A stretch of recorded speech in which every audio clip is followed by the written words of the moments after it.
I will lift mine eyes unto the hills, from whence cometh my help. My help cometh from the Lord, which made heaven and earth. He will not suffer thy foot to be moved. He that keepeth thee will not slumber. This is the word of God. You are the people of God. You may be seated in the presence of the Lord. I want to take this text, and I simply want to say this: don't give up, but instead look up. Mary Jordan, don't give up. Look down, but instead look up.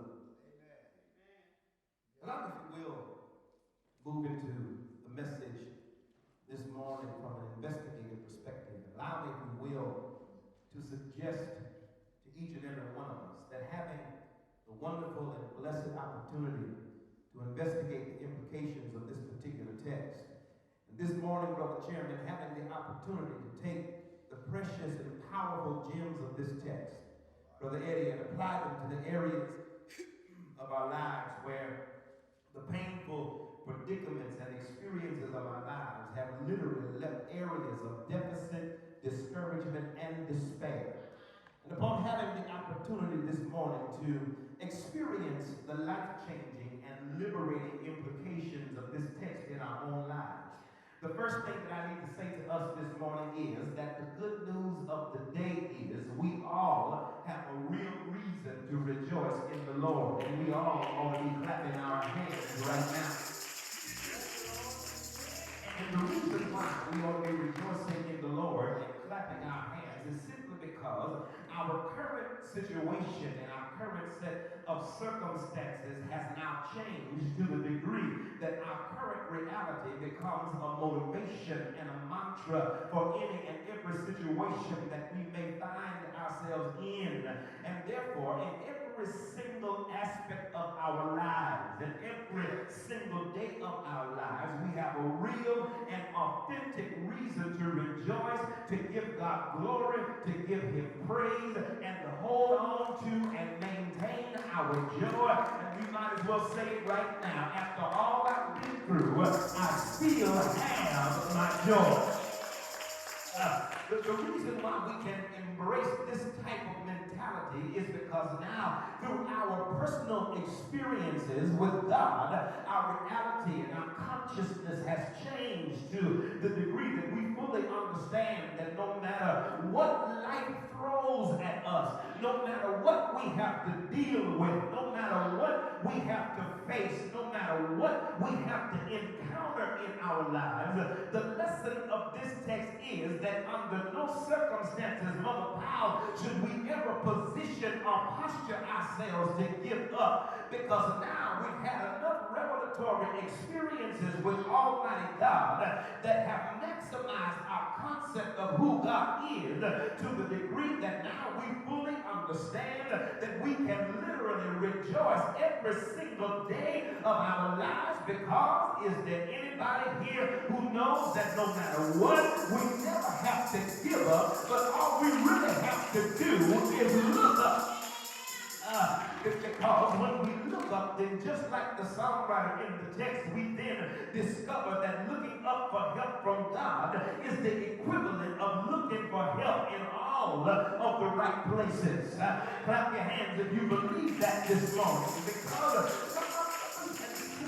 when we really consider the fact that every day of our lives, through any situation of our lives, is there anybody here today who knows we have VIP access to the wisdom of God? We have VIP access to the love of God. We have VIP access to the provision of God. We have VIP access to the providence of God. And clap your hands if you know we have VIP access to the protection of God and all of God's mighty attributes. If you know that, then in reality, we really ought to be rejoicing right now, because in and of itself, that lets us know that we never have to give up, but Reverend Doctrine, instead, all we we have to do is look up and see everything that God has made available to us. And we need to look up, Mother Powell, and see God himself. And is there anybody in the house who knows he is our light and our salvation? He is the strength of our lives. And therefore, no matter what you're dealing with, all we really have to do is look up, because the good news today is God literally positions himself to be a royal and a holy battalion on the behalf of his people. And every day as you go about your daily activity, you are rejoicing to know God is our heavenly and divine bodyguard who unceasingly positions himself as a shelter over our head, a foundation under our feet, and a fence all around us. Somebody ought to lift your hand right now and say, thank God that he is our protector. I need to go a little further. He is our protector. He is our provider. He is our deliverer. He is our keeper. He is our healer. He is the one who strengthens us when we're weak. The good news this morning is I want you to wave your hand if you believe it. All of our help comes from the highest source, who is God, our Heavenly Father. And so let me just say here, thank God for the water of this text, because in essence the writer, he paints the picture of him in his time of trouble and uncertainty, and as he focuses on his own inability to move from where he was to where he really in his heart, mind, and spirit desired to be. And ultimately what the psalmist does here, Brother Chairman, is that he looks up in solicitation, he looks up in anticipation, he looks up in contemplation, and he looks up in expectation. Let me just say quickly that this particular psalm has been described as the traveler's psalm, or a pre-vehicular pilgrim psalm, or a psalm of ascent, in which the songwriter, listen, he paints the picture of exile, and he describes himself as one who had spent a significant amount of time in the expanse of the hills, and in the monotony of the long stretching flat-laying plains of Babylon. And as he contemplates what happened and what he experienced in those hills, and the detriment that God's people would face as they made their way through the hills toward the holy city. And in his mind, listen, he literally sits down and settles down in the hopeful assurance, Brother Eddie, that all of his help comes from the Lord. And therefore he stops what he's doing and he looks up in solicitation. And I just wonder if there's anybody here who has discovered from yourself and from your own personal experiences that there are many instances and times in our lives and throughout the duration of our lives journey that we become, listen, so overpowered and so overwhelmed by our problems that we then neglect to realize and remember the power of God that is always at work in our lives and on our behalf. Sometimes in life, for many of us, it gets so hard and so difficult that it literally brings us to our knees. Sometimes life gets so hard and so difficult that it brings us to a breaking point where we feel like we have nothing left.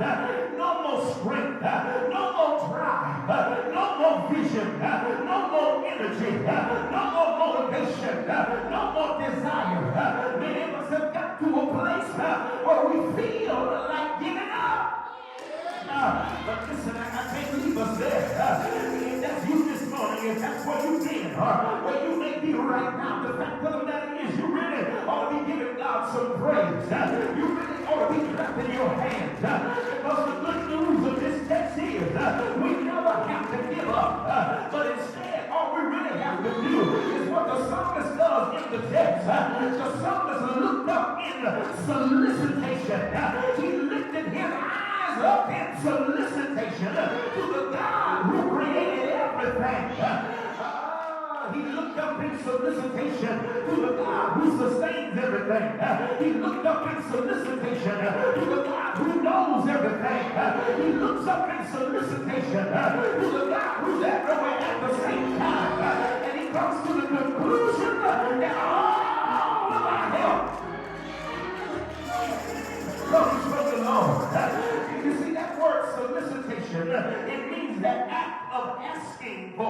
or trying to obtain something from somebody else. And I just wonder, as I move on, is there anybody who knows that we serve a mighty God? We serve a God who's bigger than our problems, bigger than our storms, bigger than our enemies, bigger than our trials and tribulations, bigger than the mistakes of our past, bigger than our mountains and stumbling blocks, bigger than our thoughts, shortcomings, and weaknesses. Is there anybody that knows our God is a big God? And therefore, can I suggest to us that whenever we get to a place where, for whatever reason, we feel like giving up, somebody ought to clap your hand right now and say it like you mean it. We don't have to give up, but instead all we have to do is look up in solicitation. I'm moving on, but I wonder, are there any praying people in the house who know how to get out on your knees? Are there any praying people in the house who know how to get in your prayer closet? Are there any praying people in the house who know how to get in your war room and make your request to Almighty God? Is there anybody that knows how to look up and solicit God for strength, solicit God for peace, solicit God for help, solicit God for protection, solicit God for provision, solicit God for deliverance, solicit God for your breakthrough, solicit God for your blessing, solicit God for assistance? And when you look out in solicitation and follow the God of our salvation, you discover for yourself, saying that you need it, and you know all of our help. All of our help comes from the Lord. I'm talking for somebody. You looked up in solicitation and you found out that God is able to keep you from falling. He's able to rescue you from your storms. He's able to pick you up out of your despair. He's able to turn your situation around. He's able to work it out for your good and for His glory. If you believe it, you ought to lift your hand and say it with conviction. One thing I know is not some of my help, but all of my help comes from the Lord. But instead of giving up, I'm going to look up because I understand that God is the initiator of my help. As a matter of fact, Reverend Doctor, if you search through the Bible, you will discover that there are 225 variations of help that all convey the idea that all of our help comes from the Lord. And so with that in mind, the songwriter, in his time of discouragement and uncertainty, he looks up to the God of his salvation. He looks up in solicitation. But then, Brother Eddie, if you look at the text, in his moment of despair, when fear grips his soul, as he attempts to encourage himself, he looks up for the power in anticipation. Now, I'm about to leave you here, but I think we need to fully embrace and understand the fact that when God is on our side, when God is with us, when God is for us, then our reality is giving up is not an option for us. And therefore, instead of giving up, we've got to make the conscious decision that as difficult as it may be right now, I'm going to make a conscious decision to look up. I'm going to look up in solicitation, but I'm also going to look up in anticipation. Like that word, anticipation, it literally means that act for the process of expecting something and looking for something and preparing for something to happen. And my brothers and sisters, this alone tells us that no matter what your situation is, and no matter what you may be dealing with in your life right now, Brother Doctor, I need to go TD Jakes. Listen, get ready. Get ready, get ready. Get ready. Get ready. Get ready. Get ready. Because the good news is you don't ever have to give up. Because this is not the end of your story. Look up in anticipation. Because I need to let somebody know this is not the end of your story. Something is about to happen. God is about to move in your life. God is about to blow your mind. God is about to bring you out. God is about to work a miracle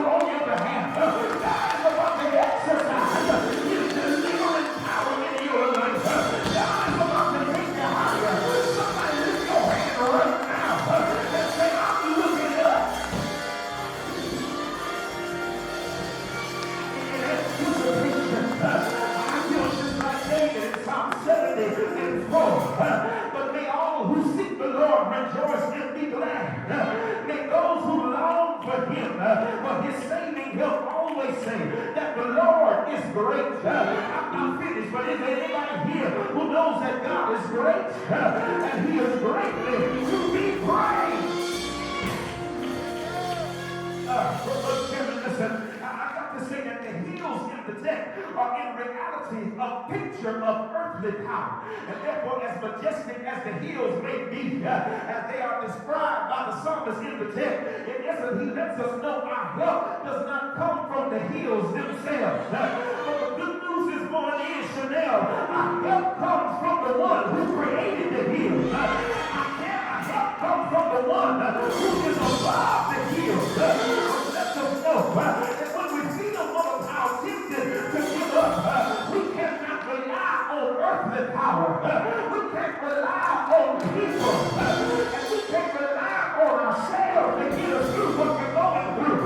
But instead, what we got to do is we got to look up to the true source of our help. One more time, lift your hand and say, all of our help comes from the Lord. And so the psalmist looks up to the doctrine in anticipation because he understands that the hills breathe up and strikes for him a suitable emblem of him who has all power in heaven and earth in his hand, him who is almighty and majestic, him who has all dominion, and therefore for him, he said we can solicit God for help, and we can anticipate that God is going to help us. But not only does the psalmist look up in solicitation, and not only does the psalmist look up in anticipation, but thank God that the psalmist also looks up in contemplation. I'm a little homework, y'all. Listen, that word contemplation means the act of looking thoroughly at something for a long time.